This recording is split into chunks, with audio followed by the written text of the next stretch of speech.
Hello दोस्तों, स्वागत है आपका अपने यूट्यूब चैनल ग्रुपिंग हब पे। तो जैसा कि हम लोग इडुटेरिया का खाकी सीरीज देख रहे थे, जिसके अंतर्गत हम लोगों ने 6 टेस्ट कंप्लीट कर लिया था। आज जो होने वाला है वो है टेस्ट सीरीज, टेस्ट नंबर जो है वो है 7 और इसे आज हम कंप्लीट करेंगे। तो चलिए शुरुआत करते हैं टेस्ट नंबर 7 को। फर्स्ट क्वेश्चन देखते हैं। फर्स्ट क्वेश्चन में पूछा गया है पैरा ओलंपिक 2024 के बारे में।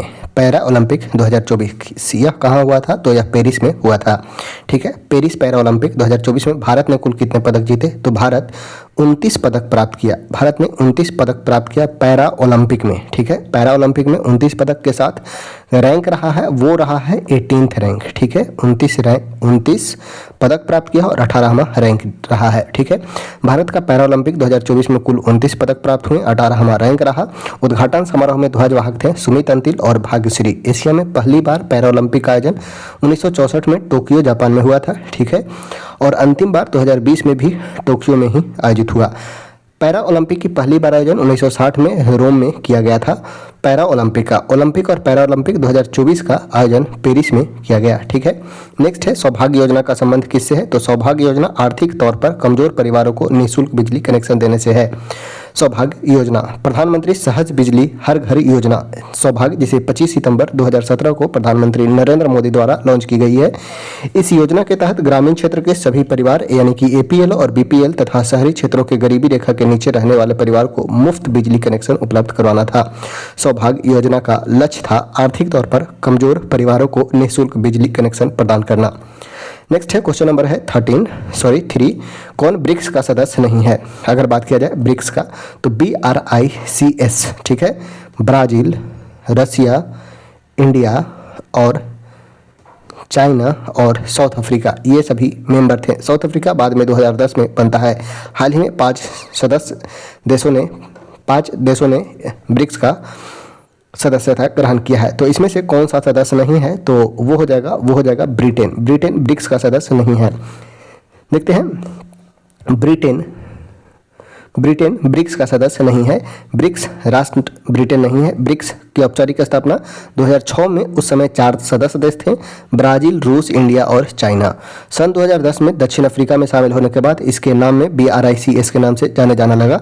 इसका मुख्यालय शंघाई चीन में है। ब्रिक्स का प्रथम सम्मेलन 16 जून 2009 को रूस में येतेनबर्ग में हुआ था। ब्रिक्स का 15वां शिखर सम्मेलन 2023 की अध्यक्षता में साउथ अफ्रीका में किया गया। 16वां शिखर सम्मेलन रूस में किया गया, रूस के कजान में। ब्रिक्स का 17वां शिखर सम्मेलन 2025 की अध्यक्षता ब्राजील द्वारा किया जाएगा। अब टोटल ब्रिक्स में कुल 10 देश हैं और ये 10 देश में 5 देश तो देख लिए। 5 देश अन्य कौन है? तो मिस्र, ईरान, UAE और इथोपिया। इसे याद रखते हैं इजिप्ट और इथोपिया, यानी कि डबल ई, यानी कि एक से इजिप्ट और एक से इथोपिया। एक है ईरान और UAE और एक और लास्ट जो बना है वो बना है इंडोनेशिया, जो 2025 में शामिल हुआ है। इंडोनेशिया, मिस्र, ईरान, UAE, इथोपिया और इंडोनेशिया, अभी 5 नए देश बने हैं। 5वां इंडोनेशिया लास्ट बना है। उसके पहले 4 मिस्र, ईरान, UAE और इथोपिया बने थे 2024 में। ठीक है, तो पूछा गया था सदस्य नहीं है, तो ये हो जाएगा ब्रिटेन। जल जीवन मिशन के 100% कवरेज के लिए सरकार ने पूछा गया है जल जीवन मिशन के 100% कवरेज के लिए सरकार ने कुल व्यय वृद्धि के साथ योजना को कितने वर्ष तक बढ़ाया है? तो 2028 तक बढ़ा दिया है। ऑप्शन हो जाएगा डी, 2028 तक। जल जीवन मिशन योजना की घोषणा प्रधानमंत्री नरेंद्र मोदी के द्वारा 15 अगस्त 2019 को की गई थी। इस मिशन के द्वारा भारत के सभी दूर सुदूर गांवों को हर घर तक शुद्ध पेयजल पहुंचाने का लक्ष्य 2024 तक रखा गया था, लेकिन अब इसे 2028 तक बढ़ा दिया गया है। बजट 2025-26 में जल जीवन मिशन की कुल बजटीय परिव्यय 67,000 करोड़ रुपये कर दिया गया था। नेक्स्ट है बिम्स्टेक शिखर सम्मेलन। बिम्स्टेक युवा शिखर सम्मेलन 2025 का आयोजन भारत में कहाँ किया गया? तो यह किया गया था गांधीनगर में, गुजरात के गांधीनगर में। बिम्स्टेक का प्रथम युवा शिखर सम्मेलन 7 से 11 फरवरी 2025 को गुजरात के गांधीनगर में आयोजित किया गया। बिम्स्टेक के मंत्री स्तरीय सम्मेलन 2024 में नई दिल्ली में आयोजन किया गया। 6ठा बिम्स्टेक शिखर सम्मेलन 2025 का आयोजन बैंकॉक में आयोजित किया गया, जिसमें भारत की तरफ से प्रधानमंत्री नरेंद्र मोदी ने भाग लिया। नेक्स्ट है 6 नंबर 34वां व्यास सम्मान किसे प्रदान किया गया? तो यह दिया गया था सूरजबाला को। और इनकी कृति है व्यास सम्मान। यह साहित्य के क्षेत्र में दिया जाने वाला सम्मान है जो 2024 में दिया गया सूरजबाला को, और इनका कृति है कौन देश के वासी वेणु की डायरी उपन्यास को के लिए इन्हें दिया गया है। 2023 में पुष्पा भारती को, 2022 में ज्ञान चतुर्वेदी को दिया गया था। जैसे अन्य विविध पुरस्कार देख लेते हैं। विश्व की पहली मिस एआई का ताज दिया गया है केंजा लेली को। ओमान चांडी लोक सेवा पुरस्कार दिया गया है राहुल गांधी को। पेन प्रिंटर साहित्यिक अवार्ड अरुंधति राय को। Knight of the legion of foreign Roshni Nadar को। Doctor Martin Luther King junior globe peace award दिया गया है पीएम मोदी को। नेपाल सेना का मानद जनरल रैंक की उपाधि दी गई है उपेंद्र द्विवेदी को। नेक्स्ट है क्वेश्चन नंबर है 7। 18वीं भारत वन स्थिति रिपोर्ट 2023 के अनुसार वन रिपोर्ट 2021 की तुलना में 2023 में वन और वृक्ष आवरण में कितने वर्ग किलोमीटर की वृद्धि हुई है। टोटल वृद्धि कितना हुआ है तो 1446 वर्ग किलोमीटर हुआ है। 1446 याद रखेंगे, 144 और 6, 144 6 यानी कि 1446 वर्ग किलोमीटर। 1445.81 वर्ग किलोमीटर हुआ है, जिसमें 156 वर्ग किलोमीटर है वनावरण का और वृक्ष आवरण का है 1289 वर्ग किलोमीटर। ठीक है, वनावरण है 156 वर्ग किलोमीटर, वृक्ष आवरण है 1289, टोटल हुआ 1446 वर्ग किलोमीटर। नेक्स्ट है भारत ने कब तक मलबा मुक्त अंतरिक्ष मिशन का लक्ष्य रखा है तो 2030 तक। आईआईडीसी का गठबंधन 1993 में किया गया। अंतरिक्ष मलबा से तात्पर्य पृथ्वी की कक्षा में या पृथ्वी के वायुमंडल में पुनः प्रवेश करने वाली सभी गैर कार्यात्मक कृत्रिम वस्तुओं से है, यानी कि कोई भी गैर कार्यात्मक वस्तु न रहे। जैसे भारत का अन्य आगामी लक्ष्य है, भारत की परमाणु ऊर्जा क्षमता को 1 लाख मेगावाट तक बढ़ाने का लक्ष्य 2047 तक। चंद्रयान 4 लॉन्च करने का लक्ष्य रखा गया है 2028 तक। 100 मीट्रिक टन कोयला गैसीकरण प्राप्त करने का लक्ष्य रखा है 2030 तक। 280 गीगावाट सौर ऊर्जा प्राप्त करने का लक्ष्य रखा है 2030 तक। भारत में पूर्ण रूप से मलेरिया उन्मूलन का लक्ष्य है 2030 तक एवं HIV एड्स को खत्म करने का लक्ष्य रखा है 2030 तक। नेक्स्ट है, हाल ही में किस देश द्वारा विश्व में पहली बार एक व्यक्ति के मस्तिष्क को डॉक्टर द्वारा मस्तिष्क प्रत्यारोपण किया गया तो ब्रिटेन द्वारा। ऑप्शन हो जाएगा बी। ब्रिटेन के निवासी ओरेन नोल्सन का मस्तिष्क प्रत्यारोपण किया गया है, ओरेन नोल्सन का। नेक्स्ट है, ऑस्ट्रेलियन ओपन 2025 में पुरुष सिंगल का खिताब किसने जीता है तो जेनिक सिनर ने। 4 विंबलडन ट्रॉफी होता है, ऑस्ट्रेलियन ओपन 2025 जीते हैं जेनिक सिनर। वही उप विजेता बने हैं अलेक्जेंडर जगरेव उप विजेता बने हैं। जेनिक सिनर का बात किया जाए तो ये इटली से बिलोंग करते हैं जेनिक सिनर। ठीक है, ऑस्ट्रेलियन ओपन 2025 जीते हैं जेनिक सिनर। ऑप्शन हो जाएगा ए। ऑपरेशन कामधेनु किस राज्य की पुलिस द्वारा शुरुआत किया गया है तो यह शुरुआत किया गया था जम्मू कश्मीर के द्वारा। जम्मू कश्मीर पुलिस ने शुरुआत किया है ऑपरेशन कामधेनु। मवेशी तस्कर की समस्या पर अंकुश लगाने के लिए यह प्रारंभ किया गया था। माउंट किलिमंजारो पर, नेक्स्ट है, माउंट किलिमंजारो पर भारतीय राष्ट्रीय ध्वज फहराने वाले एशिया के सबसे कम उम्र के पर्वतारोही कौन बने हैं तो ये हैं तेगबीर सिंह मात्र 5 वर्ष की उम्र में। तेगबीर सिंह 5 साल की उम्र में अफ्रीका के सबसे उच्च पर्वत माउंट किलिमंजारो पर चढ़ने वाले सबसे कम उम्र के एशियाई पर्वतारोही बने हैं। तेगबीर सिंह ये पंजाब के निवासी हैं। नेक्स्ट है, क्वेश्चन नंबर है 13। किस रोग से होने वाले मौत को समाप्त करने के उद्देश्य से अफ्रीकी देशों के स्वास्थ्य मंत्रियों ने हाल ही में याओंडे घोषणा पत्र का समर्थन किया है। याओंडे घोषणा पत्र का संबंध किस रोग के उन्मूलन से है तो यह मलेरिया रोग के उन्मूलन से। ऑप्शन हो जाएगा, वो हो जाएगा डी, मलेरिया रोग के उन्मूलन से। याओंडे घोषणा पत्र का संबंध अफ्रीका से है। इसके तहत 11 अफ्रीकी देशों ने मलेरिया से होने वाले मौत को खत्म करने का फैसला लिया है। याओंडे अफ्रीका देश कैमरून की राजधानी है। याओंडे ये है कैमरून की राजधानी और याओंडे घोषणा पत्र का संबंध है मलेरिया उन्मूलन से। नेक्स्ट है, वर्ष 2024 में भारतीय वायुसेना का सबसे बड़ा अभ्यास गगन शक्ति कहाँ संपन्न हुआ तो यह हुआ जैसलमेर में, राजस्थान में। भारतीय वायुसेना का सबसे बड़ा अभ्यास गगन शक्ति जैसलमेर जिला के पोखरन में संपन्न हुआ। यह अभ्यास देश में विभिन्न स्थानों पर आयोजित किया जा रहा है, जिसमें जैसलमेर के पोखरन फील्ड फायरिंग रेंज भी सम्मिलित है। जैसे अन्य अभ्यास देख लेते हैं, जैसे गरुड़ शक्ति भारत और इंडोनेशिया के बीच होता है। यह आयोजन हुआ इंडोनेशिया जकार्ता में। विनबैक्स भारत और वियतनाम के बीच होता है। अंबाला और चंडी मंदिर हरियाणा में इसका आयोजन किया गया। अस्ट्रा हिंद भारत और ऑस्ट्रेलिया के बीच पुणे महाराष्ट्र में आयोजन किया गया। नसीम अल बहर यह भारत और ओमान के बीच होता है, जो इस वर्ष आयोजित किया गया गोवा में। सिम्बेक्स भारत और सिंगापुर के बीच आयोजन किया जाता है। विशाखापट्टनम में इसका आयोजन किया गया। काजिंद भारत और कजाकिस्तान के बीच युद्ध अभ्यास है। यह औली उत्तराखंड में इसका आयोजन किया गया। वरुण भारत और फ्रांस के बीच युद्ध अभ्यास है, जो अरब सागर में आयोजन किया गया। अल नजाह का बात किया जाए तो भारत और ओमान के बीच ओमान में इसका आयोजन किया गया। उदार शक्ति का बात किया जाए तो भारत और मलेशिया के बीच मलेशिया में इसका आयोजन किया गया। नेक्स्ट है क्वेश्चन नंबर है 15। बिहार का मुख्य सचिव किसे नियुक्त किया गया है? तो बिहार के मुख्य सचिव बने हैं अमृतलाल मीणा। वरिष्ठ IAS अधिकारी अमृतलाल मीणा को बिहार का मुख्य सचिव बनाया गया है। उन्हें ब्रजेश मल्होत्रा का स्थान लिया है। इनका कार्यकाल अगस्त 2025 तक है। इससे पहले श्री मीणा मुख्यमंत्री के प्रधान सचिव भी रह चुके हैं।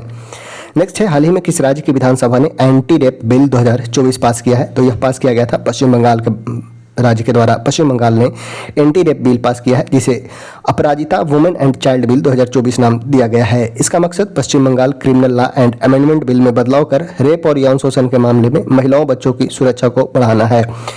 योग्यश्री योजना प्रतिस्पर्धी परीक्षाओं के लिए SC तथा ST छात्राओं के लिए मुफ्त प्रशिक्षण प्रदान करना है। यह योजना पश्चिम बंगाल द्वारा शुरुआत किया गया है। योग्यश्री योजना यह भी पश्चिम बंगाल ने ही शुरुआत किया है।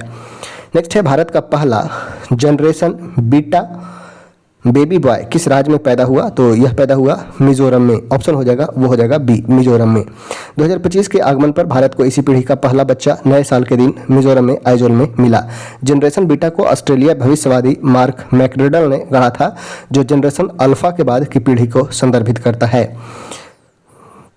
नेक्स्ट है, ध्रुवीय उपग्रह प्रक्षेपण यान PSLV C-61 रॉकेट में किस चरण में खराबी आने के बाद इसरो अपने पृथ्वी अवलोकन उपग्रह को कक्षा में स्थापित करने में विफल रहा है? तो तृतीय चरण में। ऑप्शन हो जाएगा सी, तृतीय चरण में।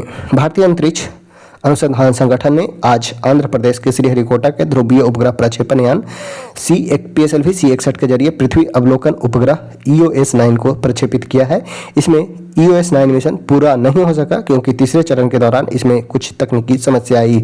हालांकि इसरो ने इस घटना की जांच के लिए एक समिति गठित की, जिसमें PSLV रॉकेट पृथ्वी अवलोकन उपग्रह EOS-9 को उसकी इच्छित कक्षा में स्थापित करने में विफल रहा है। नेक्स्ट है, क्वेश्चन नंबर है 19। संविधान के अनुसार नई अखिल भारतीय सेवा की शुरुआत की जा सकती है किसके द्वारा? तो यह शुरुआत किया जा सकता है राज्यसभा के द्वारा। ऑप्शन हो जाएगा बी, राज्यसभा के द्वारा। अनुच्छेद 312 संसद को किसी भी नई अखिल भारतीय सेवा का सृजन करने का अधिकार देता है। इसके अनुसार यदि राज्यसभा के उपस्थित और मत देने वाले सदस्यों में कम से कम 2/3 सदस्य सहमत हो तो राष्ट्रीय हित में किसी नई अखिल भारतीय सेवा का सृजन किया जा सकता है। और साथ ही ऐसी सेवा की भर्ती के लिए और नियुक्ति व्यक्तियों की सेवा और शर्तों को विनिमय किया जा सकता है। नेक्स्ट है, कौन भारत में सरकार के संसदीय स्वरूप की विशेषता को व्यक्त करता है? सरकार में संसदीय स्वरूप की विशेषता को कौन व्यक्त करेगा? तो कार्यपालिका का विधायिका के प्रति उत्तरदायी होना। कार्यपालिका का विधायिका के प्रति उत्तरदायी होना। ऑप्शन हो जाएगा, वो हो जाएगा डी। नेक्स्ट है, राष्ट्रीय आपात की उद्घोषणा के समय संसद निम्न में से किस अनुच्छेद के तहत राज्य सूची के विषय पर कानून बना सकता है? तो वह है अनुच्छेद 250 के तहत। अनुच्छेद 250 के अंतर्गत उपबंध है कि आपात उद्घोषणा के समय संसद राज्य सूची के विषय पर कानून बना सकता है। अनुच्छेद 249 का बात किया जाए तो अनुच्छेद 249 के अनुसार संसद राज्य सूची के मदों पर कानून बना सकता है यदि राज्यसभा अपने उपस्थित और मतदान करने वाले सदस्यों को बहुमत से प्रस्ताव पारित करता है कि संसद के लिए यह आवश्यक है कि वह राष्ट्रीय हित में राज्य सूची में उल्लेखित किसी भी मद पर कानून बनाए। ठीक है, अगर बात किया जाए आपातकाल के समय तो राष्ट्रपति शासन लागू किया जाता है, वह अनुच्छेद 356 के तहत। अनुच्छेद 253 का बात किया जाए, अनुच्छेद 253 का, तो अनुच्छेद 253 के अनुसार संसद राज्य सूची के विषय पर कानून पारित कर सकता है यदि यह अंतर्राष्ट्रीय समझौते या विदेशी शक्तियों के साथ संधियों के कार्यान्वयन के लिए आवश्यक है। अनुच्छेद 252 का बात किया जाए तो अनुच्छेद 252 के अंतर्गत यदि 2 या 2 से अधिक राज्यों के विधानमंडल इस आशय का प्रस्ताव पारित करे कि राज्य सूची से सूचीबद्ध किसी भी मद पर संसदीय कानून होना वांछनीय है तो संसद उन राज्यों के लिए कानून बना सकता है। नेक्स्ट है, विधान परिषद की कुल सदस्यों में से कितने सदस्य को अप्रत्यक्ष रूप से चुनाव होता है? अप्रत्यक्ष रूप से चुना जाता है 5/6 सदस्य एवं 1/6 सदस्य। 1/6 सदस्य राज्यपाल के द्वारा चुना जाता है, नियुक्त किया जाता है 1/6 सदस्य। वही 1/3, 1/3, 1/12 और 1/12 कुछ इस प्रकार से याद रखना है। 1/3 सदस्य, 1/3 सदस्य, 1/12 सदस्य एवं 1/12 सदस्य। 1/6 सदस्य ये राज्यपाल के द्वारा चुना जाता है और 1/12 सदस्य राज्य विधानसभा, स्टूडेंट, टीचर के द्वारा, ये सभी के द्वारा चुना जाता है।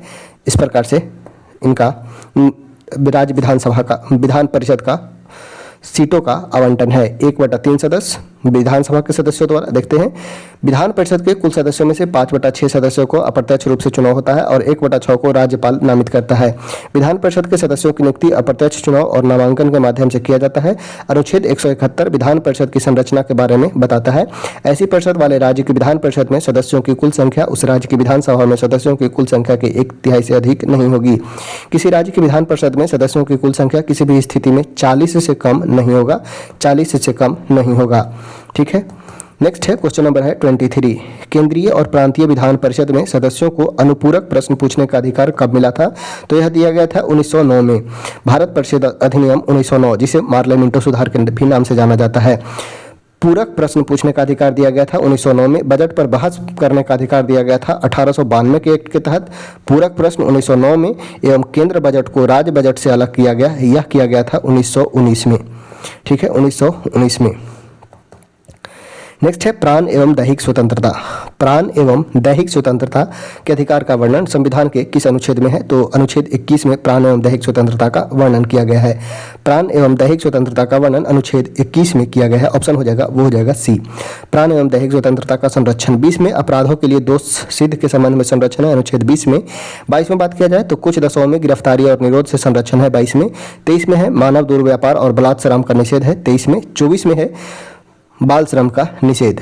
ठीक है, तो ऑप्शन हो यहाँ पे पूछा गया था प्राण एवं दैहिक स्वतंत्रता, अनुच्छेद हो जाएगा 21। बिहार में लोकसभा के लिए आवंटित सीट में कितना अनुसूचित जाति के लिए आरक्षित है? लोकसभा में आवंटित सीट में कितना अनुसूचित जाति के लिए आरक्षित है? एससी के लिए कितना सीट है? तो यह 6 सीट है। लोकसभा के लिए 40, बिहार में लोकसभा के लिए आवंटित सीटों में से कितना अनुसूचित जातियों के लिए आरक्षित है? तो ये है 6। ठीक है, 40 में से 6 सीट जो है वो एससी के लिए आरक्षित है। वर्तमान में लोकसभा में कुल 84 अनुसूचित जाति के लिए एवं 47 अनुसूचित जनजातियों के लिए आरक्षित है।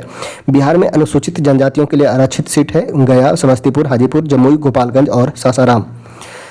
नेक्स्ट है किसने और किन्होंने राष्ट्रपति नियुक्ति होने से पूर्व उपराष्ट्रपति के रूप में कार्य नहीं किया? तो वे थे नीलम संजीव रेड्डी। नीलम संजीव रेड्डी जो राष्ट्रपति रहे, जिन्होंने उपराष्ट्रपति का कार्य नहीं संभाला था। नीलम संजीव रेड्डी उपराष्ट्रपति नहीं रहे बल्कि राष्ट्रपति ही रहे। भैरव सिंह शेखावत उपराष्ट्रपति थे पर राष्ट्रपति नहीं बन पाए थे। नेक्स्ट है लोकसभा के अध्यक्ष को पद से हटाया जा सकता है किस प्रकार से?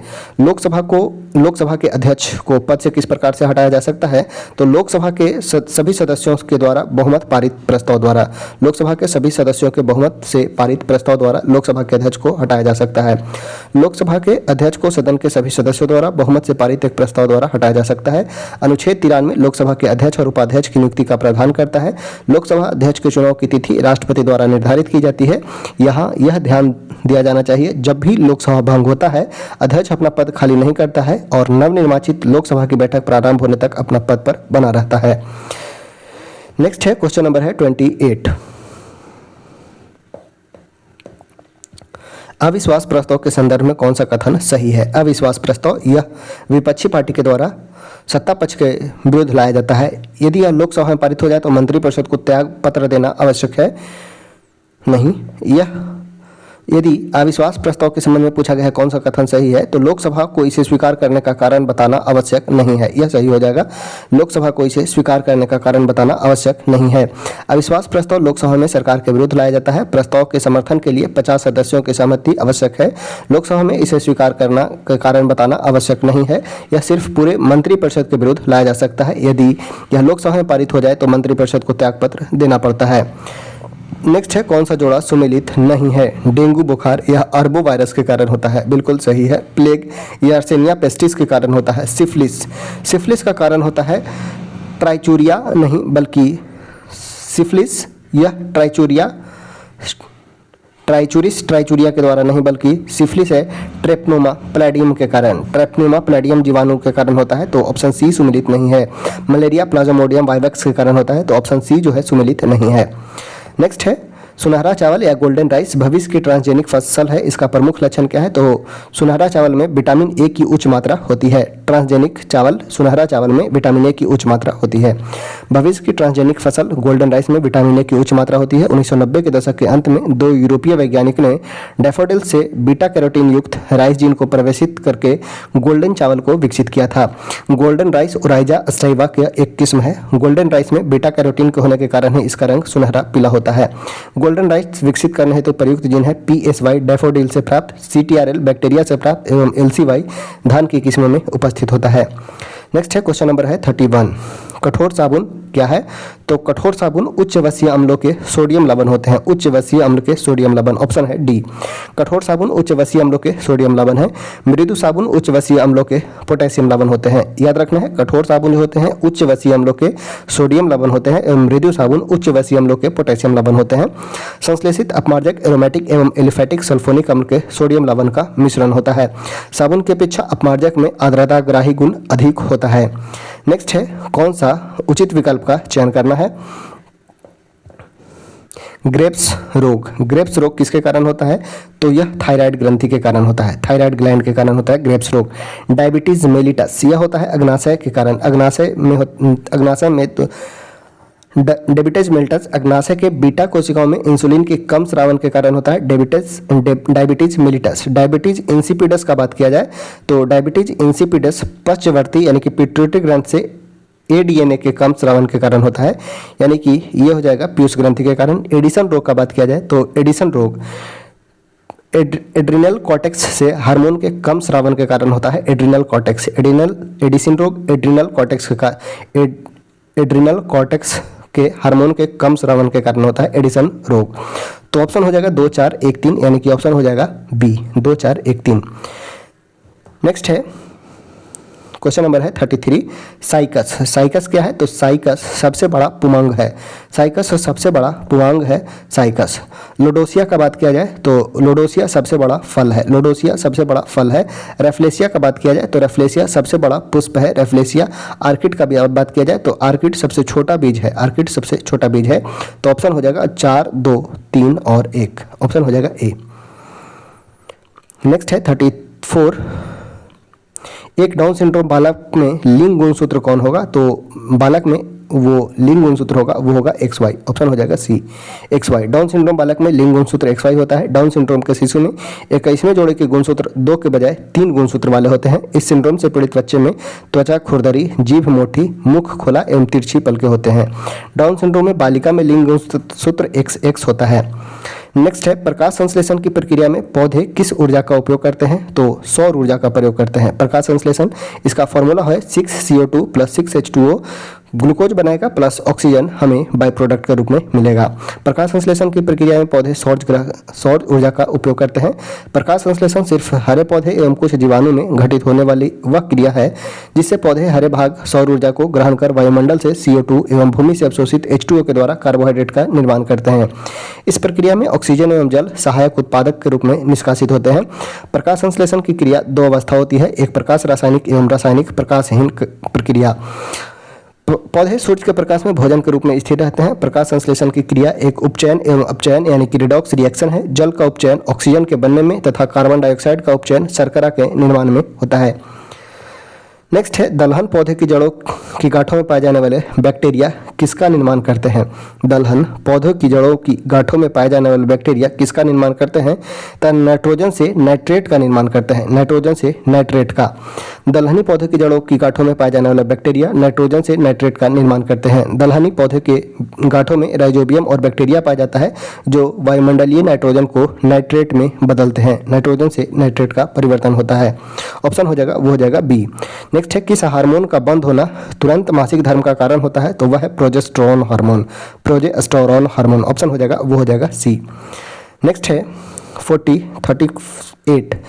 मानव में कौन सा एक रोग वायु द्वारा फैल सकता है? तो वायु द्वारा फैल सकता है, इसमें हो जाएगा TB यानी कि यक्ष्मा। माइकोबैक्टीरियम ट्यूबरकुलोसिस जीवाणु से होने वाला यह क्षय रोग या यक्ष्मा रोग धुआं, खांसी, छींक रोग से सीधे संपर्क अथवा भोजन, जल या वायु के माध्यम से फैलता है। डेंगू वायरस से होने वाला रोग है जिसकी वाहक मादा एडिज इजिप्टी मच्छर होता है। यह वाहक मच्छर के काटने से होता है। एड्स रोग का प्रकार लैंगिक संभोग, संक्रमित व्यक्ति से रक्त का अन्य व्यक्ति को चढ़ाना और प्लेसेंटा के संपर्क से होता है। घेंगा रोग का बात किया जाए तो भोजन में आयोडीन की कमी से होता है। इसमें गर्दन में उपस्थित थायराइड ग्रंथि फूल जाता है। नेक्स्ट है साबुन किसका सोडियम या पोटेशियम लवण है? तो साबुन सिटेरिक अम्ल, पोमेटिक अम्ल या ओलिक अम्ल का सोडियम या पोटेशियम लवण है। तो ऑप्शन हो जाएगा डी, इनमें से सभी। नेक्स्ट है कौन सा एक युग्म सुमेलित नहीं है? पोटेशियम नाइट्रेट में माचिस में यूज किया जाता है पोटेशियम नाइट्रेट का, यह गलत है। माचिस में लाल फास्फोरस का यूज किया जाता है। माचिस ज्वलनशीलता के लिए फास्फोरस का ऑक्साइड उत्तरदायी होता है, ना कि नाइट्रेट। ठीक है। शुष्क सेल में मैग्नीज डाइऑक्साइड का यूज किया जाता है। संचायक सेल में सल्फ्यूरिक एसिड का एवं परमाणु बम में यूरेनियम का प्रयोग किया जाता है। ये तीनों सही है। पूछा गया था कौन सम्मिलित नहीं है, तो यह हो जाएगा ऑप्शन ए। पोटेशियम क्लोरेट एक रासायनिक उर्वरक है। शुष्क सेल में जस्ते का एक बर्तन होता है और मैग्नीज डाइऑक्साइड, नौसदर, कार्बन आदि का मिश्रण भरा होता है। इसका प्रयोग टॉर्च, ट्रांजिस्टर, रेडियो आदि उपकरणों में किया जाता है। पोटेशियम नाइट्रेट का उपयोग कृषि के लिए उर्वरक के रूप में पोटेशियम नाइट्रेट का प्रयोग किया जाता है। दांतों की संवेदनशीलता को कम करने में, औषधि के रूप में, खाद्य संरक्षण के रूप में, आतिशबाजी में, विस्फोटक और रॉकेट ईंधन में, पौधे की जड़ों और बीज को विकसित करने में, पौधे की प्रतिरोधक क्षमता बढ़ाने में, अंकुरन की दर को बढ़ाने में एवं मिट्टी की लवणता को कम करने में पोटेशियम नाइट्रेट का प्रयोग किया जाता है। नेक्स्ट है क्वेश्चन नंबर है 41। प्याज के छिलके उतारने में आंसू आते हैं क्योंकि प्याज निष्कासित करते हैं कौन से अम्ल? तो प्याज में पाया जाता है सल्फेनिक अम्ल। ऑप्शन हो जाएगा बी, सल्फेनिक अम्ल। प्याज को काटते समय उपस्थित लाइक्रेमियल फैक्टर सिंथेसिस नामक एंजाइम निकलता है। ये एंजाइम प्याज के एमिनो अम्ल को सल्फोनिक अम्ल में बदल देता है और साथ ही सल्फेनिक अम्ल साइन प्रोपेएंथिल एस ऑक्साइड में बदल जाता है। जब साइन प्रोपेएंथिल एस ऑक्साइड हमारी आंख के संपर्क में आता है तो हमारी आंखों की लैक्राइमल ग्रंथि से परेशान होती है, जिससे आंख में जलन और आंसू निकलने लगते हैं। नेक्स्ट है किसे नोबेल का तेल कहा जाता है? तो नोबेल का तेल कहा जाता है ट्राई नाइट्रोग्लिसरीन को। ऑप्शन हो जाएगा सी, ट्राई नाइट्रोग्लिसरीन को नोबेल का तेल कहा जाता है। TNG यह एक रंगहीन तैलीय द्रव है। यह डायनामाइट बनाने में काम आता है। TNG यह सांद्र सल्फ्यूरिक अम्ल एवं सांद्र नाइट्रिक अम्ल का ग्लिसरीन के साथ अभिक्रिया के बाद बनाया जाता है। TNT का बात कर रहा है, TNT फुल पूरा नाम होता है ट्राई नाइट्रोटोल्यूइन। यह टोल्यूइन यानी कि C6H5CH3 के सांद्र H2SO4 और HNO3 की क्रिया से बनता है। ट्राई नाइट्रोफिनॉल का बात किया जाए तो इसे पिक्रिक अम्ल के रूप में भी जाना जाता है। यह फिनॉल एवं सांद्र HNO3 अम्ल की क्रिया से बनाया जाता है। नेक्स्ट है कौन सा प्राकृतिक कोलाइड है? तो रक्त एक प्रकार का कोलाइडल है। रक्त एक प्राकृतिक कोलाइड है। यह ऋण आवेशित कोलाइडी निकाय है। NaCl, यूरिया और गन्ने के शक्कर जल में वास्तविक विलयन बनाते हैं, न कि कोलाइड।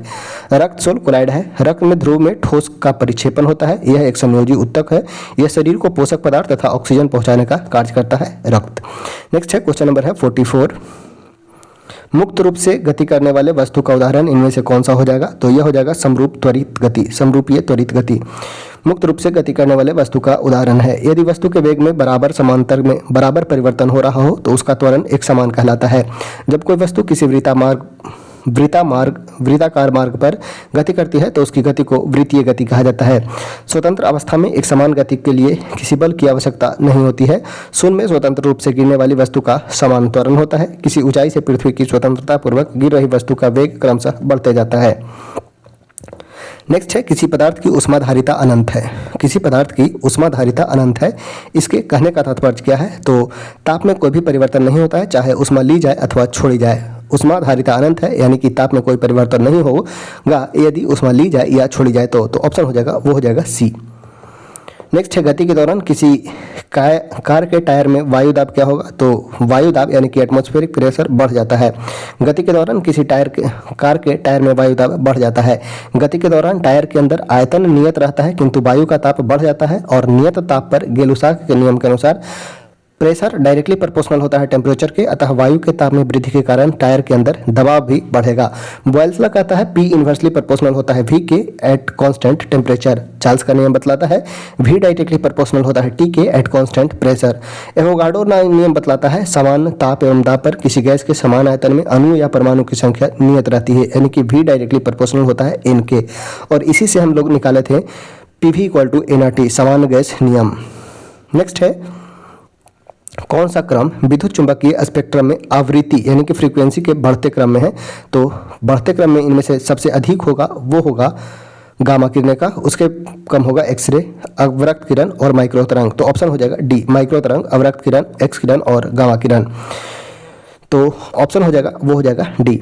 नेक्स्ट है 48, पादप कोशिका किसमें अपना स्वयं का डीएनए होता है? पादप कोशिका में इनमें किसमें अपना स्वयं का डीएनए होता है?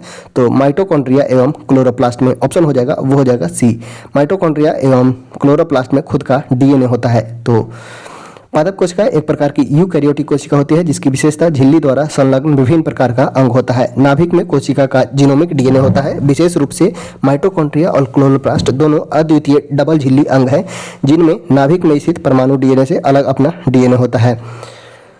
नेक्स्ट है सूची 1 को 2 से सुमेलित करना है। कुषाण एवं राजवंश एवं सिक्के की धातु। कुषाण कौन सा पूछा गया है, कौन सुमेलित नहीं है? कुषाण शासकों ने स्वर्ण एवं ताम्र जारी किया था, बिल्कुल सही है। गुप्त शासकों ने स्वर्ण एवं रजत जारी किया था। सातवाहन शासक मेनली जाने जाते हैं सीसा के सिक्का चलाने के लिए, न कि स्वर्ण। सीसा के सिक्का, कलचुरी, स्वर्ण, रजत एवं ताम्र जारी किया था। तो ऑप्शन सी सही सुमेलित नहीं है। कुषाणों ने सर्वाधिक शुद्ध स्वर्ण सिक्के चलवाए थे। भारत में सर्वप्रथम हिंद यवन शासकों ने स्वर्ण सिक्के चलाए थे। स्वर्ण के अतिरिक्त कुषाणों ने ताम्र सिक्के भी चलवाए थे। गुप्तों ने स्वर्ण एवं रजत तथा कलचुरी शासकों ने स्वर्ण, रजत एवं ताम्र सिक्के चलवाए। सातवाहन सिक्कों ने स्वर्ण सिक्के नहीं चलवाए थे, उन्होंने चांदी, तांबा और सिक्के जारी किए थे। नेक्स्ट है राजसी तागड़ी यानी कि तालिकोटा युद्ध के समय विजयनगर का शासक कौन था? तो वे थे सदाशिव राय। ऑप्शन हो जाएगा ए, सदाशिव राय। राजसी तगड़ी या बनिहट्टा का युद्ध 1565 ईस्वी में हुआ था। इस समय विजयनगर का साम्राज्य का शासक तुलु वंश का सदाशिव राय था, पर वास्तविक शक्ति मंत्री राम राय के हाथों में थी। बीजापुर के सुल्तान अली आदिल शाह के नेतृत्व में अहमदनगर, गोलकुंडा, बिदर एवं बीजापुर की संयुक्त सेना ने विजयनगर की सेना को राजसी तागड़ी के युद्ध में बुरी तरह पराजित किया था। विजयनगर का नेतृत्व मंत्री राम राय के हाथों में था। बरार इस विजयनगर के विरोधी गठबंधन में सम्मिलित नहीं था। तो ऑप्शन हो जाएगा वो हो जाएगा ए, सदाशिव राय था राजसी तागड़ी के में विजयनगर का शासक। इसी के साथ विजयनगर का समाप्ति होता है। नेक्स्ट है कौन सा प्रस्ताव 1931 में भारतीय राष्ट्रीय कांग्रेस के कराची अधिवेशन में पारित हुआ था? तो 1931 के भारतीय राष्ट्रीय कांग्रेस का कराची अधिवेशन अध्यक्षता करते हैं सरदार वल्लभ भाई पटेल। इसमें मौलिक अधिकार के प्रस्ताव पारित होता है, आर्थिक नीति का प्रस्ताव पारित किया जाता है एवं गांधी इरविन समझौते को अनुमोदन किया जाता है। यानी कि ऑप्शन हो जाएगा डी, 1, 2 और 3। कांग्रेस के कराची अधिवेशन 1931 की अध्यक्षता सरदार पटेल ने की थी। इसमें मौलिक अधिकार एवं आर्थिक कार्यक्रम से संबंधित प्रस्ताव पारित किया गया था, साथ ही गांधी इरविन समझौते को भी अनुमोदन किया गया था। नेक्स्ट है 52, सिंधु सभ्यता के किस स्थल से कब्रिस्तान R37 मिला है? तो यह मिला है हड़प्पा से मिला है R37 नामक कब्रिस्तान। ऑप्शन हो जाएगा बी, हड़प्पा के उत्खनन प्राप्त कब्रिस्तान R37 इसके दक्षिणी भाग से प्राप्त हुआ है। सिंधु सभ्यता के प्रमुख नगरों में से एक हड़प्पा रावी नदी के किनारे स्थित है। 1921 में दयाराम साहनी द्वारा इसका खुदाई करवाया गया था। हड़प्पा के उत्खनन से उर्वरता की देवी, स्त्री के गर्भ से निकलता हुआ पौधा का चित्र, सावधान पेटिका एवं स्वास्तिक चिन्ह मिला है। इस चिन्ह से सूर्य उपासना का अनुमान लगाया जा सकता है। सिंधु घाटी के नगरों में किसी भी मंदिर का अवशेष नहीं मिला है। नेक्स्ट है गांधी जी द्वारा रॉलेट एक्ट के विरोध में कब पूरे देश में हड़ताल का आयोजन किया गया था? तो यह डेट था 6 अप्रैल 1919। 6 अप्रैल 1919 महात्मा गांधी ने रॉलेट एक्ट को विरोध किया था। 19 मार्च 1919 को 6 अप्रैल 1919 को पूरे देश में हड़ताल का आह्वान किया तथा सत्याग्रह सभा की आयोजन किया था। गांधी जी द्वारा पहला राष्ट्रव्यापी जन आंदोलन था। चंपारण सत्याग्रह गांधी जी ने 1917 में नील की खेती हेतु किया था। खेड़ा सत्याग्रह 1918 में लगान की वृद्धि की समाप्ति हेतु। अहमदाबाद अनशन 1918 में अहमदाबाद मिल के कर्मचारी हेतु। खिलाफत आंदोलन 1919 में खिलाफत की सत्ता स्थापना हेतु। असहयोग आंदोलन 1920 में इसमें 1 वर्ष में स्वराज की प्राप्ति हेतु नारा दिया। दांडी मार्च 1930 में नवा कानून को तोड़ने हेतु। सविनय अवज्ञा आंदोलन 1923 में पूर्ण स्वराज हेतु एवं भारत छोड़ो आंदोलन 1942 में कांग्रेस के शासन की समाप्ति हेतु किया गया था। नोआखली सत्याग्रह का बात किया जाए तो 1946 में सांप्रदायिक सद्भावना हेतु 1946 में नोआखली सत्याग्रह गांधी जी के नेतृत्व में किया गया था। नेक्स्ट है सल्तनत काल में मंत्रिपरिषद को किस नाम से जाना जाता था? तो मंत्रिपरिषद को कहा जाता था मजलिस ए खलवत। मजलिस ए खलवत की जहां बैठक होती थी उसलिए मजलिस ए खास कहा जाता था। बार ए खास में सुल्तान सभी दरबारी खानों, अमीरों, मालिकों और अन्य रईसों को बुलाते थे। बार ए आजम में सुल्तान राजकीय कार्यों का अधिकांश भाग पूरा करता था। नेक्स्ट है सूची 1 को 2 से सुमेलित करना है। वैदिक कालीन वर्ण विभाजन एवं वर्ण आधारित कार्य विभाजन। ब्राह्मण का क्या कार्य था? तो ब्राह्मणों का कार्य था यज्ञ करवाना। शूद्र का काम क्या था? तो शूद्र का काम था सेवा करना। वैश्य का काम था व्यापार करना एवं क्षत्रिय का काम था रक्षा करना। तो ऑप्शन हो जाएगा 2, 1, 4, 3। ऑप्शन हो जाएगा ए। नेक्स्ट है 56, शेरशाह ने किस युद्ध के विजय के बाद शेरशाह की उपाधि धारण की थी? तो वो था चौसा का युद्ध। चौसा का युद्ध ऑप्शन हो जाएगा सी। चौसा का युद्ध के बाद शेरशाह ने शेरशाह की उपाधि धारण की थी। शेरशाह ने 25 जून 1539 को चौसा के युद्ध में हुमायूं को पराजित किया तथा चौसा के युद्ध में विजय होने के बाद शेर खान ने शेरशाह की उपाधि के साथ सिंहासन पर विराजमान हुआ था। नेक्स्ट है, राजा राम मोहन राय द्वारा स्थापित प्रथम संस्था कौन सी थी? तो यह था आत्मीय सभा, जिसकी स्थापना राजा राम मोहन राय के द्वारा 1815 में किया जाता है। ब्राह्म समाज का बात किया जाए तो 1828 में ब्राह्म समाज की स्थापना किया जाता है। कोलकाता यूनिटेरियन कमेटी की स्थापना 1821 में की जाती है। तत्वबोधनी सभा की स्थापना 1839 में देवेंद्रनाथ टैगोर ने की थी, 1839 में। तो प्रथम सभा वो था आत्मीय सभा, जिसकी स्थापना 1815 में किया गया था। किस गवर्नर जनरल ने 1839 में कलकत्ता से शेरशाह सूरी मार्ग का नाम बदलकर ग्रैंड ट्रंक रोड कर दिया? तो वो था लॉर्ड ऑकलैंड। ऑप्शन हो जाएगा सी, लॉर्ड ऑकलैंड ने। अरबी यात्री इब्न बतूता किस सुल्तान के काल में आया था? तो इब्न बतूता मोहम्मद बिन तुगलक के काल में आता है। इब्न बतूता मोहम्मद बिन तुगलक के काल में आता है और यात्रा वृत्तांत रेहला लिखता है। इब्न बतूता रेहला नामक पुस्तक लिखता है।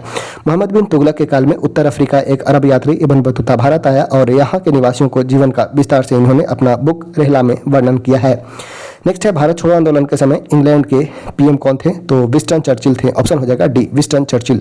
भारत छोड़ो आंदोलन 1942, भारत छोड़ो आंदोलन के समय इंग्लैंड के प्रधानमंत्री विंस्टन चर्चिल थे। इनका कार्यकाल है 1940 से 45। 9 अगस्त 1942 को भारत छोड़ो आंदोलन प्रारंभ हुआ था। आंदोलन आरंभ होते ही ऑपरेशन जीरो आवर के तहत गांधी जी तथा प्रमुख कांग्रेसी नेता को गिरफ्तार कर लिया गया था। गांधी जी को गिरफ्तार कर सरोजिनी नायडू सहित पूना के आगा खां पैलेस में रखा गया था। 1942 के आंदोलन का सर्वाधिक प्रभाव बम्बई, बंगाल, बिहार, उड़ीसा, यूपी, मद्रास में था, लेकिन संपूर्ण देश की भागीदारी इसमें अवश्य थी। भारत की स्वतंत्रता मिलने के समय ब्रिटेन के प्रधानमंत्री कौन थे? तो ये थे क्लाइमेट एटली। 42 में विंस्टन चर्चिल और स्वतंत्रता के समय क्लाइमेट एटली थे। नेक्स्ट है 61, भारत में प्रथम अंग्रेजी समाचार पत्र कौन सा था? तो इनमें से कोई नहीं हो जाएगा, क्योंकि 1780 में जेम्स ऑगस्टस हिक्की के द्वारा बंगाल गजट का प्रकाशन किया गया था। तो समाचार पत्र प्रारंभ किया था जेम्स ऑगस्टस हिक्की ने। जेम्स ऑगस्टस हिक्की ने प्रारंभ किया था सर्वप्रथम भारत में अंग्रेजी पत्रकार। 1780 में जेम्स ऑगस्टस हिक्की ने भारत में पहला समाचार पत्र प्रकाशित किया था, जिसका नाम था द बंगाल गजट, जिसे सरकार के प्रति आलोचनात्मक रवैये रखने के कारण इसका प्रकाशन बंद कर दिया गया। दादाभाई नौरोजी ने 1853 में रस्त गुफ्तार गुजराती में समाचार पत्र पारसी धर्म सुधारक के लिए शुरुआत किया था। लॉर्ड विलियम बेंटिक भारत का पहला गवर्नर जनरल बनता है। इसने मैकाले की अनुशंसा पर अंग्रेजी को शिक्षा का माध्यम बनाया था। रविन्द्रनाथ टैगोर ने होम एंड द वर्ल्ड और गीतांजलि पत्रिका का प्रकाशन किया था। लॉर्ड कैनिंग सिपाही विद्रोह के समय भारत के गवर्नर जनरल थे, लॉर्ड कैनिंग। नेक्स्ट है, कौन सा राष्ट्र द्वितीय विश्व युद्ध में मित्र राष्ट्रों के समूह का सदस्य था? द्वितीय विश्व युद्ध 1939 से 45, इसमें मित्र राष्ट्र के समूह का सदस्य कौन सा था? तो वो था यूएसए। ऑप्शन हो जाएगा बी। नेक्स्ट है, पारिस्थितिकी तंत्र के संगठक होते हैं कौन? तो जैविक एवं अजैव संगठन होते हैं। ऑप्शन हो जाएगा बी, जैव एवं अजैव।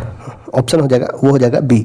पारिस्थितिकी तंत्र के दो संगठक होते हैं, जीव एवं अजीव। समस्त जीवधारी अपने पर्यावरण के विभिन्न घटकों की क्रिया करते हैं। इस प्रकार जैविक एवं अजैव, जीव और अजीव घटकों के बीच पारस्परिक क्रिया निरंतर चलती रहती है। इससे एक तंत्र बनता है जो पारिस्थितिकी तंत्र या परितंत्र कहलाता है।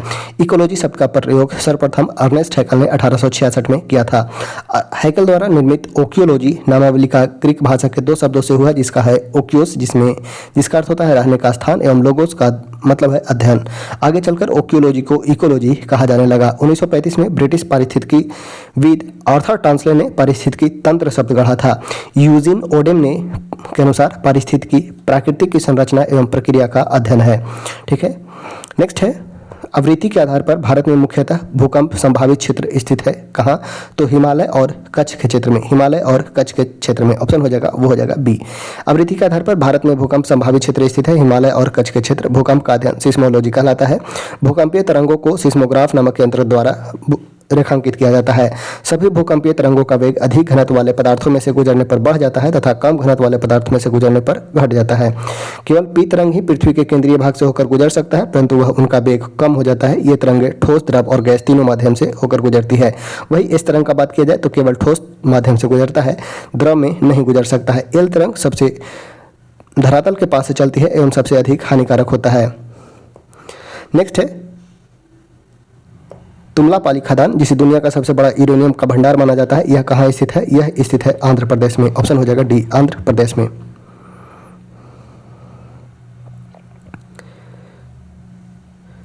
नेक्स्ट है गंगा के मैदान को एक के रूप में वर्णित किया जाता है, तो गंगा के मैदान को जियोसिंक्लाइन प्लेन के रूप में वर्णित किया जाता है, जियोसिंक्लाइन प्लेन के रूप में। गंगा के मैदान को जियोसिंक्लाइन यानी भूसन्नति के रूप में वर्णित किया गया है। भूसन्नति सागर के वैसे संकरे और छिछले भाग को कहते हैं जिसमें लंबे समय से अवसाद का जमा होता रहता है। वर्तमान में गंगा का मैदान भूसन्नति का सुदूर उदाहरण है और पूर्व में यहाँ टेथिस सागर था।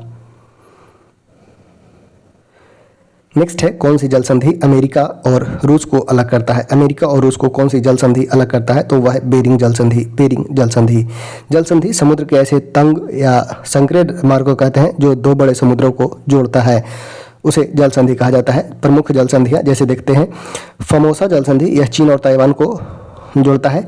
दक्षिणी चीन सागर को पूर्वी चीन सागर से जोड़ता है। युकाटन जल संधि मैक्सिको और क्यूबा को जोड़ता है।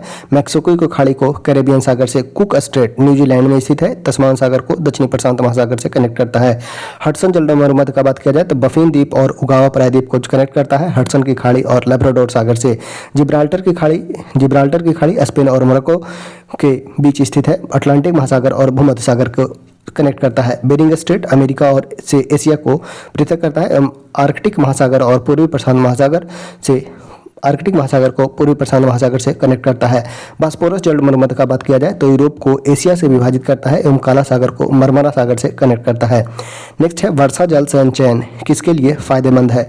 वर्षा जल संचयन किसके लिए फायदेमंद है, तो भूमिगत जल स्तर में सुधार के लिए। भूमिगत जल स्तर में सुधार के लिए वर्षा जल का संचयन फायदेमंद है।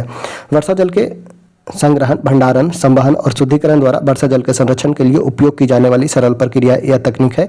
यह विभिन्न उद्देश्यों के लिए और भविष्य की जरूरतों के लिए भी वर्षा जल को टैंकों में इकट्ठा करने और संग्रहण की एक विधि है। नेक्स्ट है स्वर्णिम चतुर्भुज राजमार्ग भारत के किन शहरों को आपस में जोड़ता है, तो दिल्ली, कलकत्ता, चेन्नई और मुंबई को। दिल्ली, कलकत्ता, चेन्नई, मुंबई को ऑप्शन हो जाएगा, वो हो जाएगा ए। स्वर्णिम चतुर्भुज राजमार्ग भारत के दिल्ली, कलकत्ता, चेन्नई, मुंबई शहरों को आपस में जोड़ता है। कोलकाता, चेन्नई, मुंबई को जोड़ने वाली 6 लेन वाली सड़क परियोजना है। स्वर्णिम चतुर्भुज राजमार्ग की लंबाई 5846 किलोमीटर है। स्वर्णिम चतुर्भुज राजमार्ग की शुरुआत वर्ष 2021 में अटल बिहारी वाजपेयी सरकार के द्वारा किया गया था।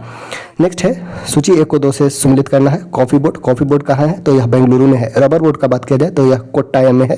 Rubber board. चाय बोर्ड का बात किया जाए तो यह कलकत्ता में है, चाय बोर्ड। तंबाकू बोर्ड का बात किया जाए तो यह गुंटूर में है।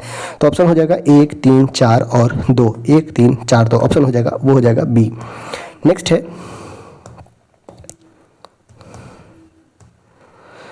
क्वेश्चन नंबर है 71 है सतलज और काली नदियों के बीच हिमालयी भाग को किस नाम से जाना जाता है। सतलज और काली नदी के बीच हिमालयी भाग को किस नाम से जाना जाता है, तो यह कुमाऊं हिमालय के नाम से जाना जाता है। यह हिमालय का प्रादेशिक विभाजन नदियों के आधार पर सर सिडनी बोनार्ड के द्वारा किया गया था। सिंधु, सतलज, काली, तीस्ता और दिहांग नदियों के बीच, सिंधु और सतलज के बीच यह पंजाब हिमालय कहलाता है। कुमाऊं हिमालय, नेपाल हिमालय और असम हिमालय। पंजाब हिमालय सिंधु सतलज के बीच, सतलज काली के बीच कुमाऊं हिमालय, काली तीस्ता के बीच नेपाल हिमालय और तीस्ता दिहांग के बीच असम हिमालय के नाम से जाना जाता है। सबसे अधिक जो है वो नेपाल हिमालय की चौड़ाई है। नेक्स्ट है उत्तरी अमेरिका में नियाग्रा जलप्रपात किन 2 झीलों के बीच स्थित है, तो ओंटारियो झील और इरी झील के बीच स्थित है। ओंटारियो झील और इरी झील के बीच स्थित है। ऑप्शन हो जाएगा, वो हो जाएगा डी। ओंटारियो जलप्रपात ओंटारियो झील एवं इरी झील के बीच स्थित है। यह जलप्रपात अमेरिका एवं कनाडा के बीच सीमा बनाता है। सेंट लॉरेंस नदी ओंटारियो झील से निकलती है, इस कारण नियाग्रा जलप्रपात को सेंट लॉरेंस नदी पर स्थित माना जाता है। संयुक्त राज्य अमेरिका एवं कनाडा के सीमा पर स्थित प्रमुख जल है ह्यूरॉन झील, इरी, सुपीरियर और ओंटारियो झील। कृष्णा नदी पर श्रीशैलम बांध का निर्माण किस राज्य में किया गया है, तो यह आंध्र प्रदेश में किया गया है। आंध्र प्रदेश में श्रीशैलम बांध आंध्र प्रदेश में कृष्णा नदी पर स्थित है। कृष्णा नदी महाराष्ट्र के महाबलेश्वर से निकलती है तथा महाराष्ट्र, कर्नाटक, तेलंगाना, आंध्र प्रदेश में बहती हुई बंगाल की खाड़ी में मिल जाती है। प्रमुख बांध देख लेते हैं, जैसे नागा अर्जुन सागर बांध आंध्र प्रदेश और तेलंगाना में कृष्णा नदी पर स्थित है। कोयना बांध महाराष्ट्र में कोयना नदी पर है। इंदिरा सागर बांध मध्य प्रदेश में नर्मदा नदी पर है। रंजीत सागर बांध जम्मू कश्मीर और पंजाब में रावी नदी पर है। इडुक्की बांध केरल में पेरियार नदी पर है। तुंगभद्रा बांध कर्नाटक में तुंगभद्रा नदी पर है जो कृष्णा की सहायक है। गांधी सागर का बात किया जाए तो मध्य प्रदेश में में चंबल नदी पर है। राणा प्रताप सागर जवाहर सागर बांध ये राजस्थान में है चंबल नदी पर। उकाई बांध गुजरात में है तापी नदी पर। धराई बांध गुजरात में साबरमती नदी पर। करजन बांध यह गुजरात में है नर्मदा नदी की सहायक नदी पर। ऊपरी एनीकट बांध यह तमिलनाडु में है कावेरी नदी पर। नेक्स्ट है क्वेश्चन नंबर है 74, कौन सा युग्म सही सुमेलित नहीं है? चिन्नुक, चिन्नुक चलता है यूएसए में। फोन, फोन का बात किया जाए तो स्विट्जरलैंड में। सिराको, सिराको यह कनाडा नहीं बल्कि सिराको सहारा यानी कि अफ्रीका में चलता है, अफ्रीका में सिराको चलता है। लू यह भारत में चलता है, ठीक है। तो सिराकू यह कनाडा नहीं बल्कि सिराको सहारा मरुस्थल के भूमध्य सागर की ओर चलने वाली गर्म शुष्क एवं रेत युक्त हवा सिराको कहलाती है। सहारा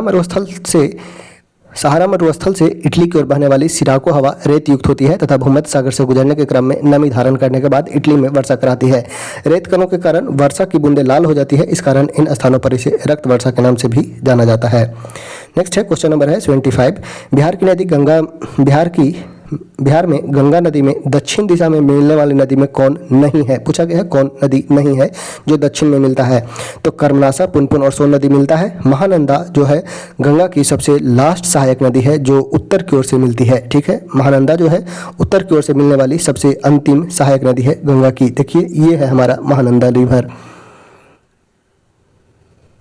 कुछ ब्रह्मपुत्रा, फरक्का,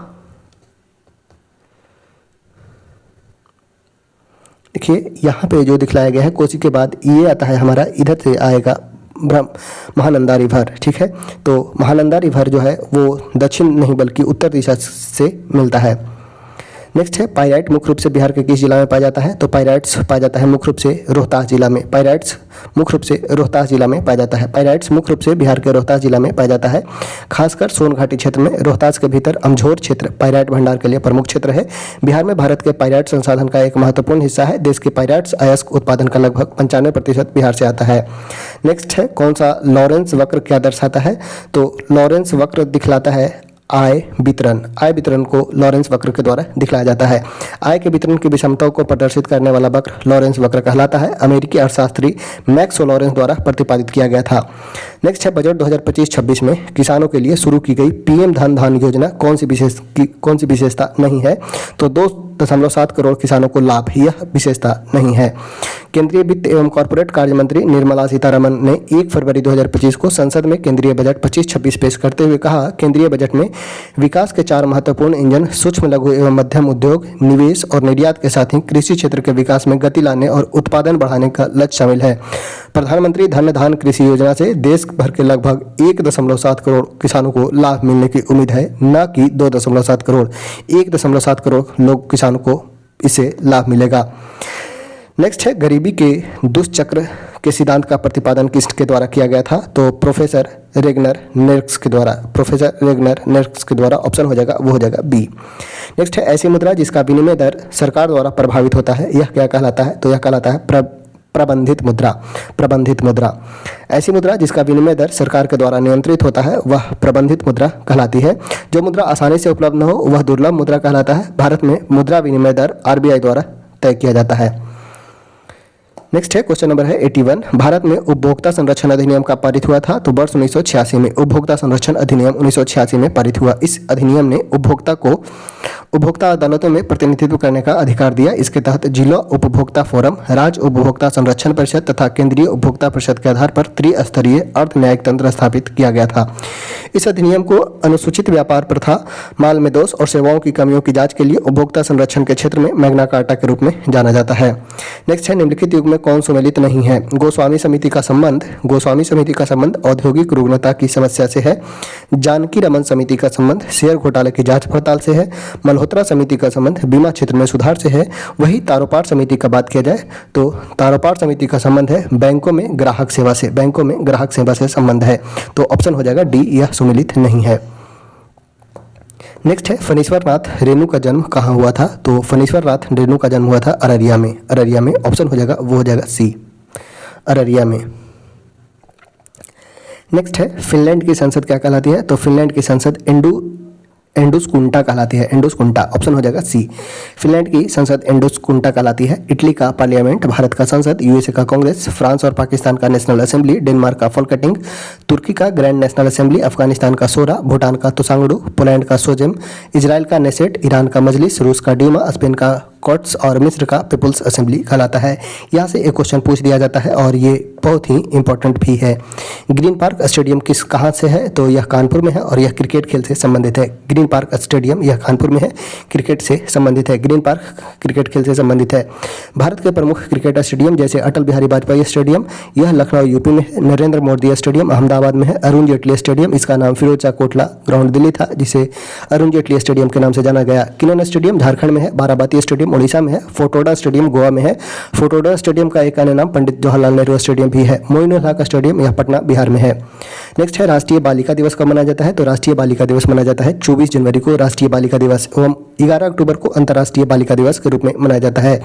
24 जनवरी को राष्ट्रीय बालिका दिवस एवं अंतर्राष्ट्रीय बालिका दिवस 11 अक्टूबर को मनाया जाता है। इंटरनेशनल हो जाएगा तो वो हो जाएगा 11 और नेशनल हो जाएगा तो वो हो जाएगा 24 जनवरी को। 12 जनवरी को राष्ट्रीय युवा दिवस एवं 8 मार्च को महिला दिवस के रूप में मनाया जाता है।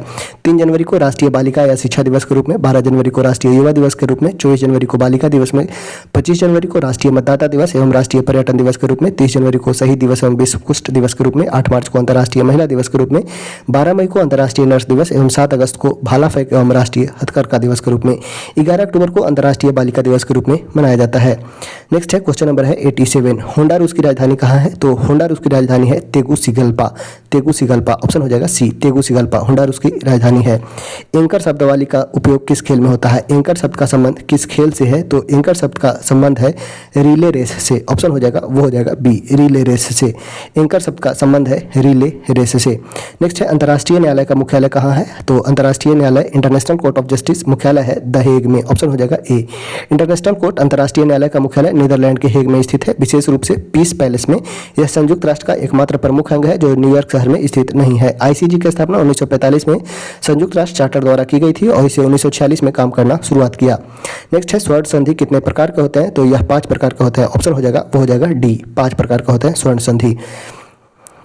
और वे कौन है, दीर्घ, गुण, वृद्धि, यन और अयादि। नेक्स्ट है which is not a possessive pronoun, इनमें कौन सा है जो पोसेसिव प्रोनाउन नहीं है, तो इट्स, यह एक पोसेसिव प्रोनाउन नहीं है। पोसेसिव प्रोनाउन इंडिकेट्स ओनरशिप और belonging and replace noun that's are already understood in a sentence. They include words like mine, yours, his, hers, ours and theirs. पूछा गया है which one is not correct, कौन सही नहीं है। Mangoes, MNGOES सही है। Heroes, HEROES। पोटैटोज ये भी सही है। फोटोज, फोटोज PHOTOS होगा ना कि ES होगा, तो ऑप्शन जी, डी जो होगा वो सही नहीं है, S सिर्फ होगा फोटोज। द्विज इनमें से किसका पर्यायवाची शब्द है, द्विज, द्विज मतलब होगा ब्राह्मण, पर्यायवाची हो जाएगा ब्राह्मण का। पक्षी का होगा चिड़िया, परिंदा, नभचर, खेचर, खग, पाखी। बादल को हो जाएगा जलधर, जलद, मेघ, अब्र, अम्बुद, परिधर, नीरद। ब्राह्मण का हो जाएगा द्विज, भूदेव, विप्र, वामन, भूसर आदि। चंद्रमा का हो जाएगा शशि, रजनीश, मयंक, हिमांशु, सुधाकर आदि।